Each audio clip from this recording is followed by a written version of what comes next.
മുസ്ലിം league പ്രഖ്യാപിച്ചിട്ടുള്ള Gaza ഐക്യദാർഢ്യ സമ്മേളനം നാളെ എറണാകുളത്ത് മറൈൻ ഡ്രൈവിൽ നാളെ 3 മണിക്ക് ആരംഭിക്കുകയാണ്. ലോകം മുഴുവനും ഏറെ ഉത്കണ്ഠയോടെയാണല്ലോ ഗസ സംഭവങ്ങളെ വീക്ഷിച്ചുകൊണ്ടിരിക്കുന്നത്.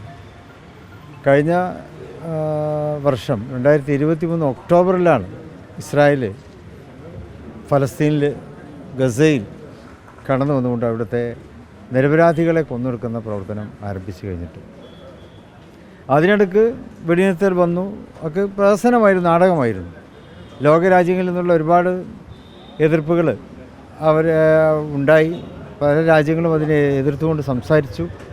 പക്ഷെ അതൊന്നും കാര്യമാക്കാതെ കഴിഞ്ഞ 1-2 മാസക്കാലമായി ഗസയിലെ അവരുടെ അതിക്രമങ്ങൾ കൂട്ടിയിരിക്കുന്നു. നിരപരാധികളായ കുഞ്ഞുങ്ങളെ കൊന്നൊടുക്കുന്ന കാഴ്ചയാണ് ഇപ്പോൾ നമുക്കവിടെ കാണാൻ പറ്റുന്നത്. അവരെ പട്ടിണിക്കിട്ട് കൊല്ലുന്നു. ഭക്ഷണത്തിന് പോലും ക്യൂ നിൽക്കുന്ന കുട്ടികൾക്ക് നേരെ വെടിവെക്കുകയാണ്. ബഹളം വെച്ചു എന്ന് പറഞ്ഞുകൊണ്ട് ഇങ്ങനെ ഏതെല്ലാം നിലയ്ക്ക് ശരിക്കും ഇസ്രായേലിൽ ഇപ്പോൾ നടപ്പാക്കുന്ന ഒരു വംശഹത്യയാണ്, ജനസൈഡാണ് ഇപ്പോൾ നടന്നുകൊണ്ടിരിക്കുന്നത്. അപ്പോൾ അതിനെതിരെ ശക്തമായിട്ടുള്ള ജനാഭിപ്രായം ഉയർന്നു വരുന്നുണ്ട്. ഇപ്പോൾ കേരളം എന്നും ഇത്തരത്തിലുള്ള അതിക്രമങ്ങൾക്കെതിരെ പ്രതികരിച്ചിട്ടുള്ള ഒരു നാടാണ് കേരളം. മലയാള മനസ്സ് അങ്ങനെയാണ്.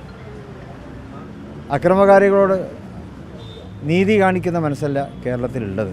അതിനെതിരെയുള്ള ശക്തമായ പ്രതികരണം എപ്പോഴും നടക്കുന്ന കേരളം. അതുകൊണ്ട് തന്നെ ഇപ്പോൾ ഈ ഗസയിലെ ഏറ്റവും ഒടുവിലായി നടന്നുകൊണ്ടിരിക്കുന്ന നരഹത്യക്കെതിരെയും ഞങ്ങൾ ഒരു വലിയ പോരാട്ടം നടത്തുകയാണ്. അതിനുള്ള ഐക്യദാർഢ്യ സമ്മേളനമാണ് നാളെ എറണാകുളത്ത് നടക്കുന്നത്. വമ്പിച്ച വിജയമാക്കി മാറ്റാൻ എല്ലാവരും മുന്നോട്ട് വരണം എന്ന് അഭ്യർത്ഥിക്കുന്നു.